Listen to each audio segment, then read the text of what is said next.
নমস্কার। আজ 25শে বৈশাখ। আজ সেই মহামানবের জন্মদিন, যার প্রতিভা সৃষ্টিতে সাহিত্য ভাণ্ডার মনোরম হয়ে আছে। তার উদ্দেশ্যে আমার এই ছোট্ট নিবেদন। রবি মানে সোনালি রোদ, পূব আকাশে রুকি জীবন নদী প্রতিবঙ্গ করে ঝিকিমিকি। রবি মানে জীবন স্মৃতি, স্মৃতি কোঠায় হানা, ছোট্ট রবি একলা ঘরে বাইরে যাওয়া মানা। রবি মানে কবিতা, গান, নাটক, ছোট গল্প, রাশি রাশি উপন্যাস, যার সত্য কিছু গল্প। রবি মানে দইগোলা, অমল যাকে ডাকে, পয়সা বিনা বেচে না দই, সোনায় রেগে তাকে।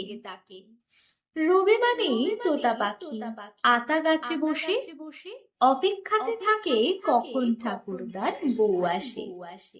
রবি মানে পড়াশোনা, বসে গাছের তলায় বাউল বাজায় একতারাটা শীতের পৌষ মেলায়। রবি মানে একলা চলো, না দিলে কেউ সাড়া, ফাগুন আনে কৃষ্ণচূড়ার মন যে পাগল পাড়া। রবি মানে আবির মাখা, বসন্তে দোল খেলা, দিলে সারা মনের মানুষ ভাষা ও প্রেমের ভেলা। রবি মানে নাইট বর্জন, গণহত্যার বিরোধ, দেশের জন্য প্রার্থনা তার অবুধের দাও বোধ।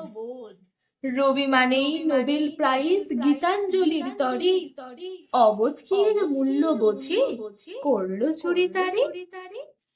রবি মানেই অথই সাগর, মাপা বড়ই কঠিন, যেদিকে যাই সীমা না পাই, কোন কিনারা বিহীন। নমস্কার।